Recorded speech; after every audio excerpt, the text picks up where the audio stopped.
Hey everyone, if this is your first talk with us, then welcome to the Product Marketing Festival. And for those of you that have already been tuning in, welcome back. We hope you will or have been enjoying what's going on, and we just want to take the opportunity to say thanks to all the sponsors and partners. And if you're not already signed up, don't forget to check out the Slack channel for lots more product marketing resources and discussion. Enjoy the talk. Your customers are your best spokespeople, so you want to make sure your prospects hear what they have to say.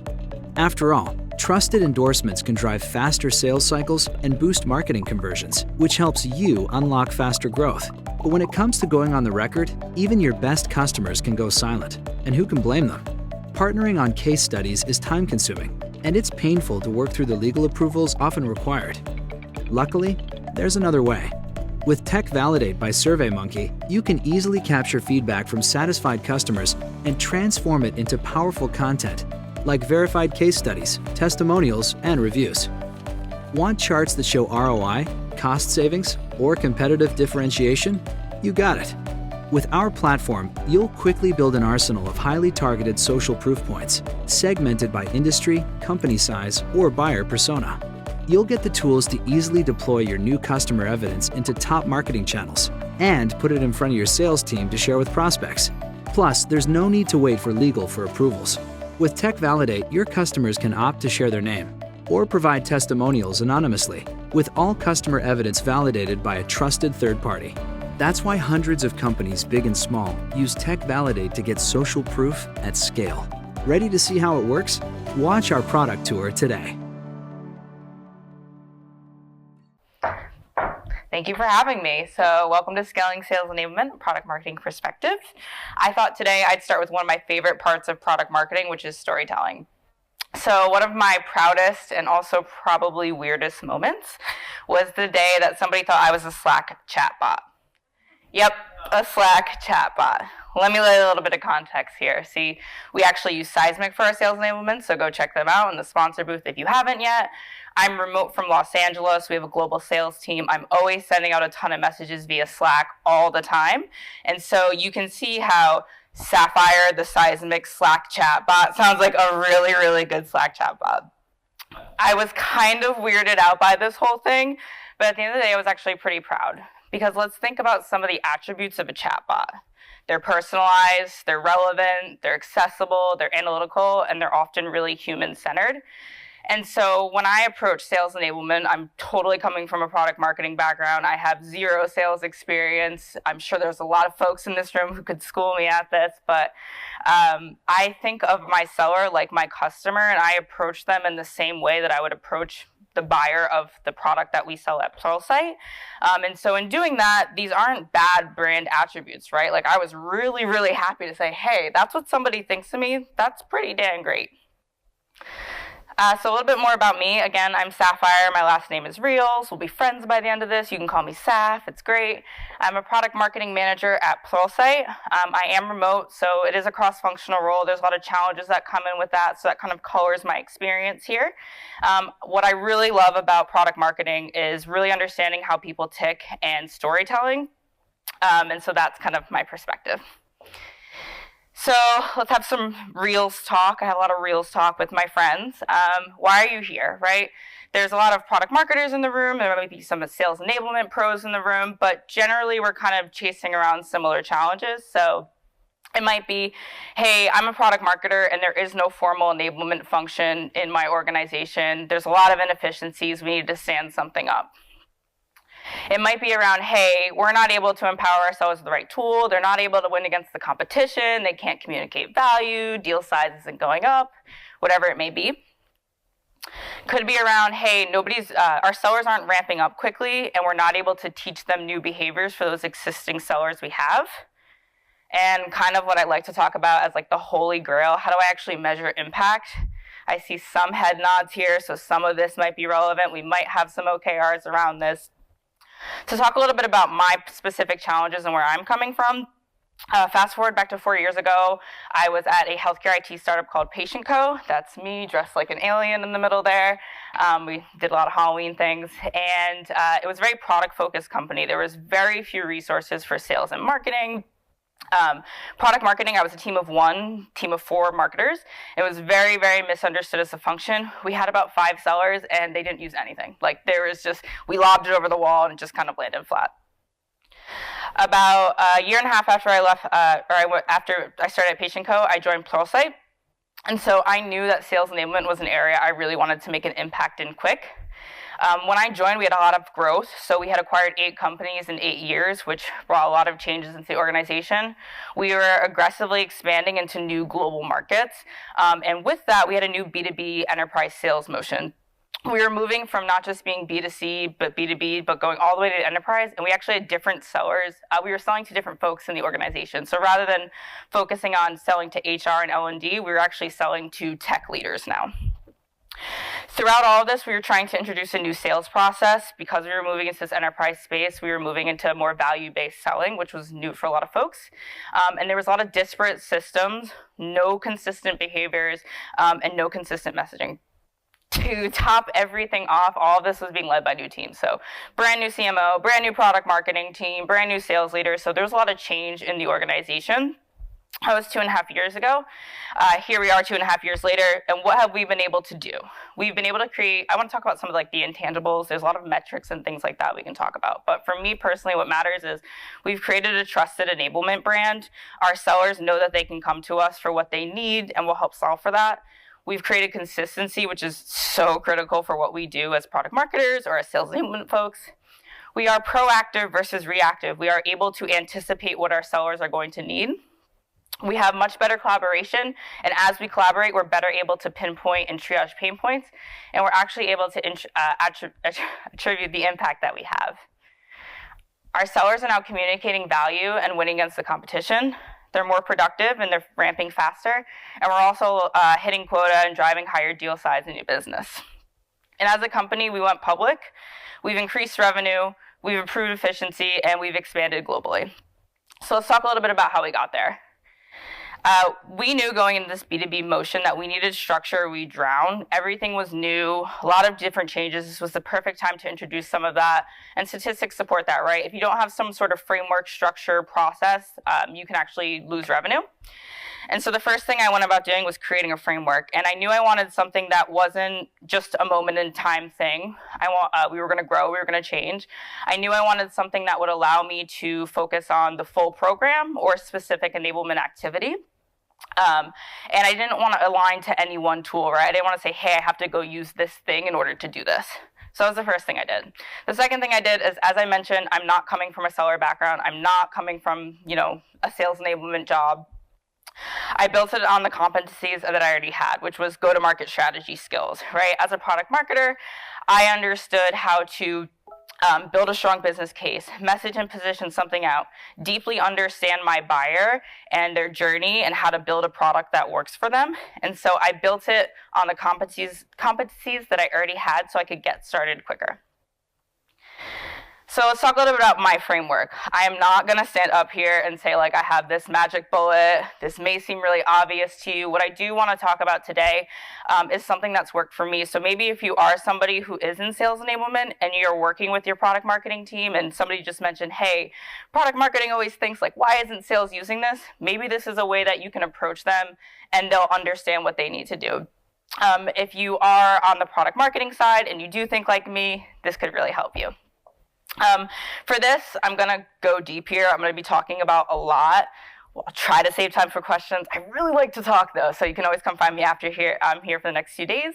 And we'll spend most of our time on the first 2 stages, which is discovery and development, and then we'll talk a little bit about launch and iteration. So as far as discovery goes, let's go back here for a second. So as far as discovery goes, I knew this was a really, really critical moment for us. There was a lot of things that we already knew, but I knew we needed really to dig deeper, right? I needed to uncover the core problems so I could make meaningful connections with my sellers and build a product that they actually wanted to buy. So where did I start? I looked at business context and data, right? What's our mission? What's our vision? What are our objectives? What kind of, targets do we have as a company? What was past performance? What's future performance supposed to be? I also looked at the sales context. What's their process? What are some of the best practices there? What are their specific targets? What's the quota? All those different elements. And then some kind of non-traditional sources. So we had some surveys. We actually surveyed our whole sales organization off the bat to understand what was working for them, what wasn't working for them. We looked at win-loss data to understand how our customers were experiencing the buying process. We also looked at product NPS data to say, hey, once you were actually sold, how are you experiencing that product? And then we also moved into interviews. So as a product marketer, I'm used to spending a ton of my time in front of customers to really understand how they tick. And so I did the same thing with sellers. I used that sales performance data and I talked to high, average, and low performers. I wanted a profile of all of them. And I interviewed them through the lens of what they do. Hey, take me through a deal. How did the lead come to you? How did you follow up? What did you do to prepare for the meeting? What did you wish you had? How did you actually track the deal? And what I was really trying to understand was where were they spending most of their time on those core selling activities like meetings and actual research and work for the customer, or non-core things like I'm just trying to figure out where to go for communications. The very last thing that we did was shadow sales calls. This was something we were already doing as product marketers because that's how we get a lot of our data on our customers that fuels our go-to-market strategy. This was where we actually gained the most trust with our sellers, and they've come out and told us that because we were able to see exactly what they were experiencing. And it's like, you heard the customer say this, right? Like, I told you they said it. So it gained a lot of trust for us. So we looked at this kind of from a macro and micro perspective and as to what we uncovered. So as I already mentioned, we were high growth, new B2B motion, lots of new teams, lots of disparate systems. But I wanted to understand a little bit deeper in that. So I approached it from a micro perspective, and I created personas for my sellers. And as a product marketer, this is something I understand how to do, how to create this profile, how to take data and come up with these different profiles. So if you're somebody who's in sales enablement, this is where you could really partner with your product marketing team if you have that, and just figured out what the differences were. So like really obvious one, our global enterprise sellers were really used to this value-based selling process idea. Our commercial and small sellers were not used to that, right? So like just finding out what those nuances are to understand how your program may change. Across all of these different personas, one of the things that we saw is they didn't really have high trust in marketing. They were like, hey, marketing does not respond to what we need. And they didn't have the tools available to them. So one of the biggest things they mentioned to us, and nobody actually, like no sales leaders mentioned this, it was actual sellers themselves. They said, we have no way to go out and propose our full platform. I don't know how to talk about the mission and the vision, the capabilities of our platform, pricing and packaging. Like I need the one thing, a proposal, that does that for us. We also went out and talked to influencer personas. In our case, we categorized sales leaders as influencers because we hired a lot of really experienced sales leaders. We felt like from what we understood about the business, we didn't need to spend a lot of time there. But we also went out and talked to sales supporting roles to understand their motivations. So a really good example of that is our sales ops team. They experienced the brunt of bad sales behaviors, and so they were super motivated to help us with this program and drive adoption so they could drive the right behaviors.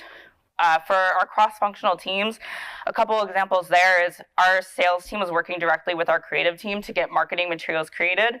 Our creative team is really, really motivated to have accurate brand representation, but they're not able to prioritize what sales needs, right? They can't filter through those requests, and so there was tons of bottlenecks there. So we created these personas, and then from there, as a product marketer, I message and I position, I come up with those core themes. I really wanted people to know exactly what this program I was creating before I ever started even creating anything. And so for me, the core themes were accessibility and ease of use, right? They felt like they didn't have anything available to them. They didn't know what to find across these systems. So that was kind of one of my core tenets. Consistency and standardization. We're moving into this new market. We need a consistent message. This really needs to be critical, and also on the sales behavior side. Relevancy and personalization. We had a lot of different personas in their sales org, so they needed to be able to find something that was super relevant to them. And also on like the content side, right? How do I personalize materials? And then insights and action, right? We need to be able to act on whatever this program activity that we're creating, we need to be able to act on it for our sellers. So then moving into development, for a lot of you, this is nothing revolutionary here, but I thought about this from a content, a tools and process, a training, comms, and a metric perspective. So starting with content, I went back to that discovery and I actually audited all the content. So thinking about those core themes, right? Making sure there's consistent messaging, making sure that the different content aligns to the different personas and the sales process. So we knew that our enterprise sellers were having a lot of trouble selling in to this new departments in the organization, so we made sure we had persona PDFs. They were facing a lot of competition, which we learned through win-loss data, so we made sure that we had those competitor battle cards. For the commercial sellers, we knew that they didn't really understand the value-based selling process, so we had a lot of tools around sales process and sales documentation. So really making sure not only to tailor our content to our customer, like our product customer, but our sales customer as well. And so we did all of this audit of the content, and then we closed the gaps on that. And so one of the biggest things that we created at this point was a proposal generator, and this was kind of a 2-for-1 special for us because it gave us the ability to communicate with sales, hey, this is exactly how you should be talking about our platform, but it also gave them the ability to tailor that to their specific customers and their deals. And at the same time, it was kind of like, hey, this is for customers, but it's also a teaching tool. So as they went through it, as they read it, as they worked with it, they understood this is how we should talk about it. This is what the pricing and packaging is. So it worked really well for us. And then from there, I thought a lot about delivery.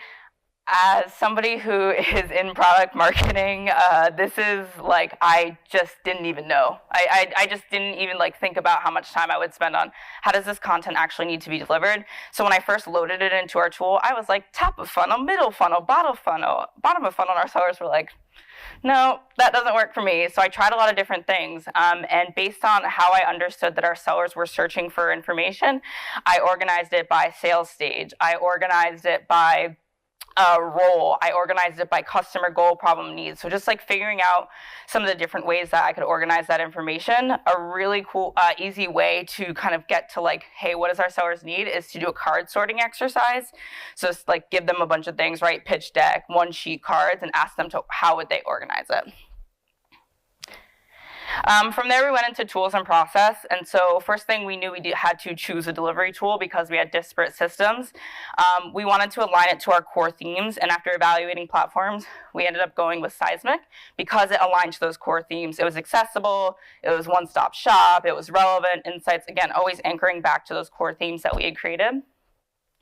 From there, we had to do a lot of work around tools and process. I didn't understand exactly how much time I would spend on creating process. I know a lot of the times when people hear process, they think that is the antithesis of moving fast and iterating. But it was really critical for us to do this, and not just how do we license new sellers on this tool and get them access, really small things. The biggest thing for me was actually creating process for those stakeholders that were working with us to build out this program. So where I focused a lot of my time was first on content pipeline. How would I work with the creative team to get all the content we need, get it loaded into the system for people to request new content, all of that good stuff. I also looked a lot at communication governance. There was a ton of noise going out to our sellers, and so I took the time to really evaluate all the information that was coming to them. We prioritized it by urgency and relevance, and then we created different distribution channels so it would get routed to the right seller. The final area that I created a lot of process around was a feedback system. Our sellers felt like we weren't responding, so we had content analytics to understand who was using what. We did surveys, those interviews, those shadowing, and then we also created a request form. And then we implemented everything. Make sure you got those project management skills, because I sure learned. From there, document the process. Again, I know, oh gosh, move slow, but this was really critical for us to get those stakeholders to drive the right behaviors. If I'm coming to you in sales ops saying, hey, you need to participate in this program to help drive those right behaviors for sales, they're like, well, what do I need to do? And you're like, didn't think about this part. So I documented everything for them. Another thing that I did, because I am on the product marketing side, I often think about launch plans, and so I tailored our existing launch plan to sales enablement. I figured out what are the nuances of launching a product versus launching a new activity or tool or program for sales enablement, and I built out something so that, hey, now a new product marketing manager comes on and they know exactly what it looks like to communicate a small product update versus, hey, we just brought this really relevant, amazing new piece of analyst content, so they understand kind of what those nuances are. Next thing we did was create a charter. So this is something that we really felt the pain of in our organization is there was a lot of folks doing what sales enablement was and kind of dancing around it. And so what we did is we sat down, we had a sales training and productivity team at the time, and we sat down and we documented exactly what each team was doing. This gave us a lot of efficiency and, oh, I'm sorry, I'm totally standing in front of this. It gave us a lot of efficiency, and it also helped us really pinpoint, okay, hey, they don't have X skill, well, that's sales training. Or, hey, we need a new one sheet, oh, come to this. So this kind of charter system really helped us be clear on who was doing what and move faster. Then I moved into training and comms, and I didn't just think about like, hey, how do I train my sellers? I also thought, how do I train those influencers? It wasn't enough just to build documentation. I actually had to get them on board with it. And so one of the things we did for sales leaders is we tied engagement with our program to performance. So we would expose like, hey, here's a low performer on your team. They're not using anything that we've made available to them. And we put the onus on the sales leader to actually do that coaching. Like, we don't even have to do it. It's like, hey, like, just so you know, this is what this dude's doing. Like, take that for what you will. And then on the sales support and cross-functional, again, it wasn't just about, hey, like, can you help us, can you do this process? It was actually about training them on that. And so with sellers and across all these folks, because we were moving everything to one tool and we were super, super focused on one thing at the time, which was driving a behavior change. And that behavior change was, have you checked Seismic yet? I know it's really, really simple, but it was just like, this is your one-stop shop, go there. And so everyone in the organization learned when a seller asked for something to say, well, have you checked Seismic yet? And it actually worked. It's like, let me Google that for you, right? On the sales side, some of the things I did is I created a watering hole. We had a Slack channel. Anytime a seller asked a question, we promised a really quick response. The other day, somebody asked something, and with like 3 seconds, they had like 10 different people on my team answer. So we always make sure we're quick to respond. And then I tried the model of just like going everywhere that they were. I created self-service training videos for somebody who's like, hey, I'm hopping on this flight. I'm in the car. I'm just trying to learn what I'm doing here. So we did that. I had office hours where I said, hey, I'm hanging out on Zoom for the next hour. Come find me. And then I went into their different meetings and worked with the sales leaders to create specific trainings for their teams. And then sales onboarding classes. Something that I didn't really account for when I first rolled this out, and maybe something to work with product as a product marketer or work with your product marketing team, is one of the things I didn't understand was the nuances of like their daily workflow and their role. And so when I rolled out this training, what I did was first I started from a role perspective. So I said, hey, you're an account executive. Like, that looks a lot different than your role as a customer success manager. And I always framed it in the what's in it for you. That was like a huge missing thing for me. As a seller, why should you use this content? Because it's going to help you, or this program, it's going to help you close more deals. And then I would actually demo Seismic, and I'd say, imagine you get a new lead and you don't know anything about this persona. Come into Seismic, see the PDF. Oh, like, you got a call with them? Here's some discovery questions. By the way, once you get to that proposal stage, we got you covered. And then, like, if at any time you get hung up on the Salesforce process, just log into Seismic and you have all your documentation there. That looks really different than what we would talk about with CSMs. Where we would say, hey, drive engagement, here's all the stuff around the product. So just really those nuances, that's something I didn't think about at first. And then metrics for us, just kind of rounding out, we focus on deal size, right? Are we getting to that B2B enterprise motion? We focus on attribution, is what product marketing doing, moving the needle? And then we also focus on sales NPS. Sales is our customer. Are they happy and are they satisfied? At this point, we tested and validated anything. We didn't think about launch until we actually knew that this was going to work. And so I went back to those folks I interviewed and I said, hey, like, you're our beta customers, get access first. I was testing, is the communications working? Is the content working? Am I targeting them with the right message? Is it relevant? So we really validated that the program was working before we even launched it. And then we moved into launch. This is something that, like, go to market, product marketing, like, I do this launch motion all the time. I think some of the nuances for me were around this was, one, making sure I understood like what launching to sales was versus like launching to a global market. Making sure that I ran everything by sales leaders before I tried to launch stuff to get them on board. And then also making sure I was actually tracking metrics at that time and launching to all those different folks that we talked about. So what were we able to do? Within just a few months of launching, we got 90% adoption of our sales enablement tool, Seismic, and we had 60% of sellers being daily active users, and we had a really high NPS. So there's a lot of engagement there. There's some Slack messages up here where for that proposal tool that we had created, it's consistently the #1 used tool, and it's also helped us land one of the biggest deals in our company history. I've had sellers send me notes saying, hey, like, I work in the government space, I have to create these on the daily, like, you've saved me so much time. Another seller moved into a new role and he was immediately able to land an increase on a deal. I don't put these up here to humble brag about myself. Like, this took a lot of work to build this trust and get to this point.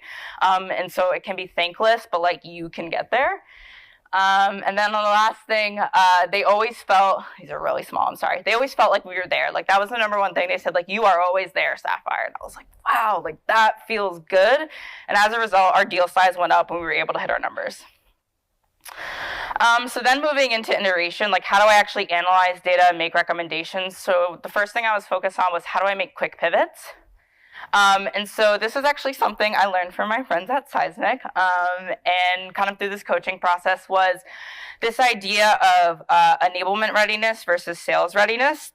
And so as a product marketing team, we were really, really good at having the market context figured out, at having a process, at having content, having tools, basically everything until that seller like received the content was like tip-top shape.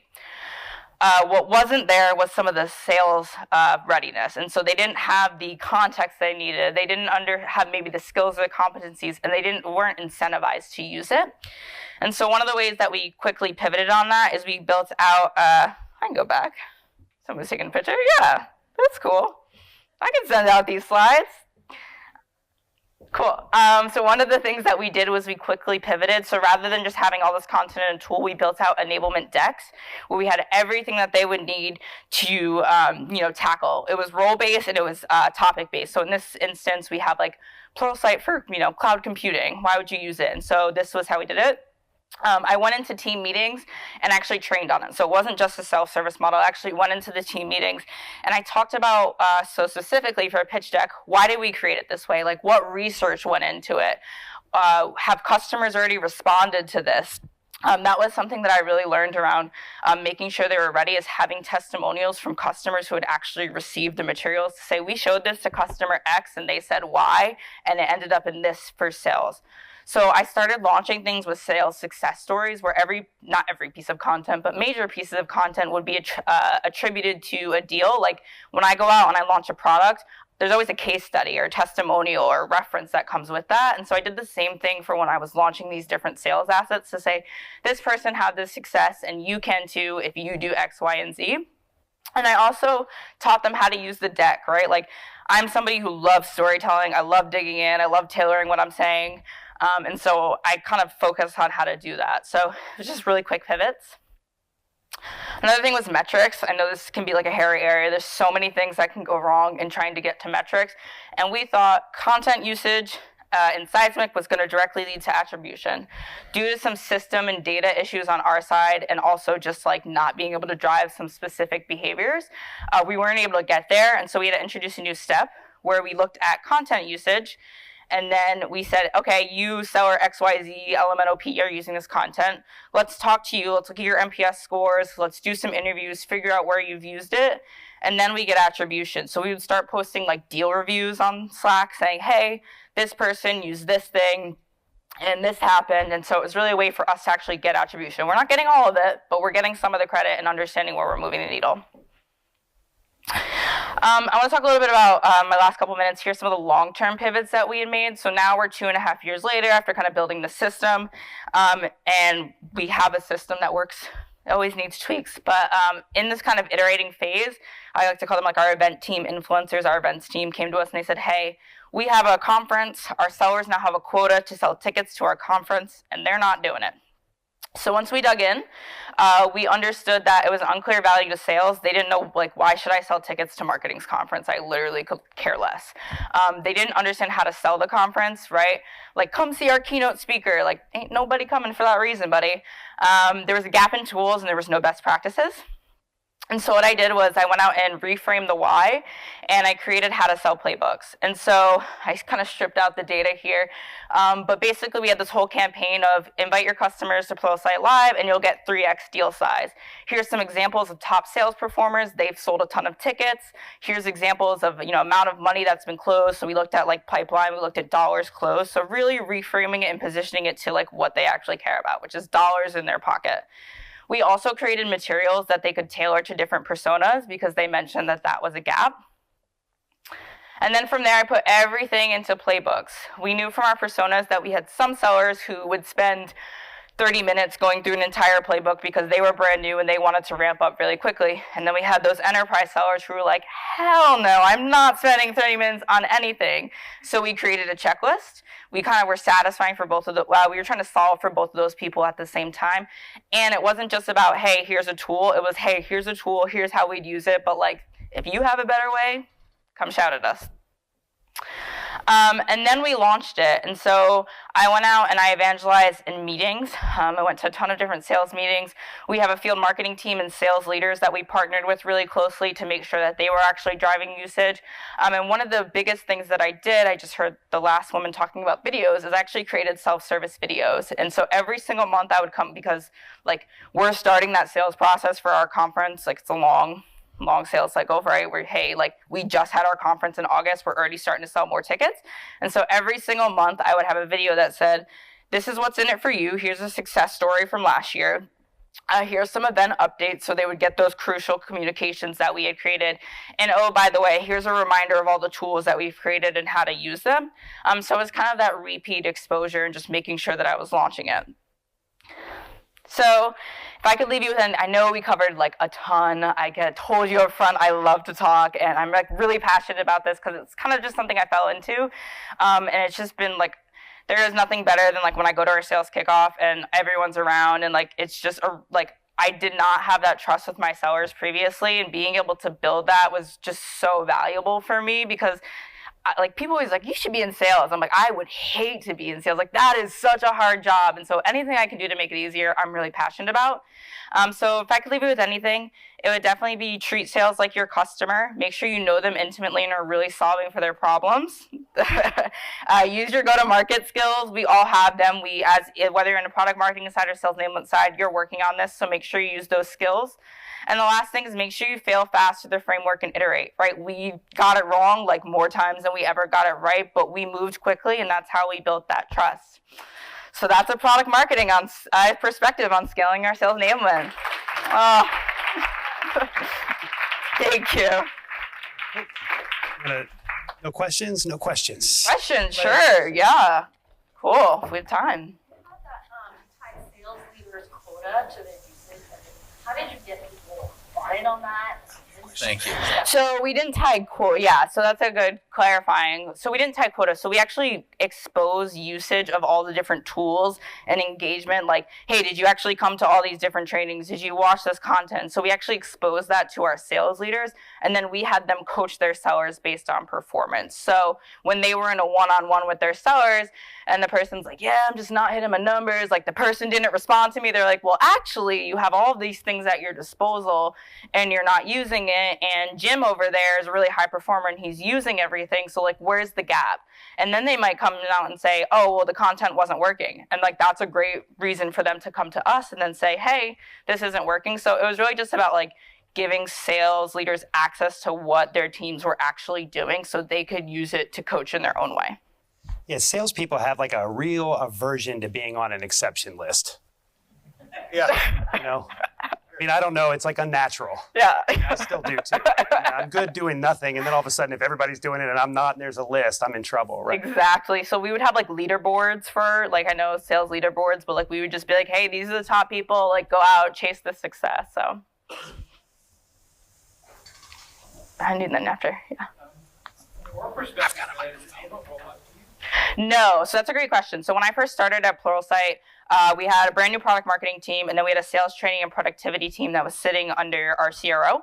And then from there, it's evolved into a sales enablement team that reports into like our strategy organization now, which is a little bit funky, but it's a brand new sales enablement team. So now that slide that I showed on like the different responsibilities, it's changing a little, but there was a lot of like rub around the handoff at first, because we're doing a lot of the same things, and there was a lot of recreating the wheel. So it was definitely an effort in learning how to collaborate. I can't.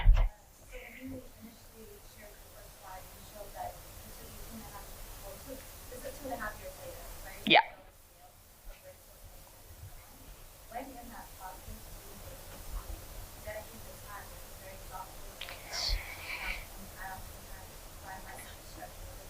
Yeah.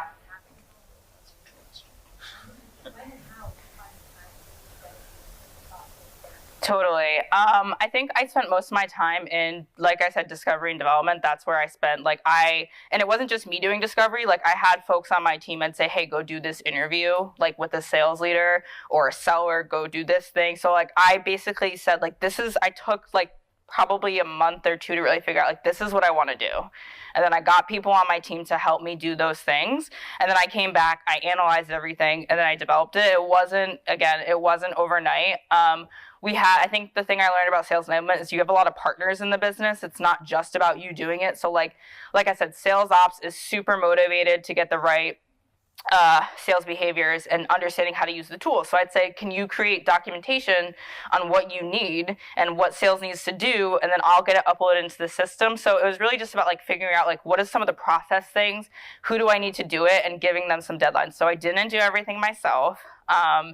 And this didn't all happen at once. So it was just really about understanding who in the business could help me and making sure that they got it done. Is the sales enablement piece as being strictly product marketing, is that part of a pipeline? Yeah, so we look at it from a pipeline perspective. Yeah, but it's not perfect for us. Like, we don't have one view that says, here's all the dollars that product marketing has impacted. We just haven't been able to get there yet. So we're still learning, we're still growing. But there's an attempt. Yes, there's an active attempt to do it. I think it's tough when you look at it, depending on the length of your sales cycle. We've had to go inside of the sales cycle and look at conversion rates at different stages of the selling motion, right? Because I can't wait, let's say, on an 18-month sales cycle, and I've got a new hire seller. I can't wait 18 months to find out if he knows what he's doing. She may or may not be getting pipeline coming to them. And so we have to measure, within the selling motion a little bit. Yep. All right, well, thank you so much. Yeah, thank you, everyone. All right.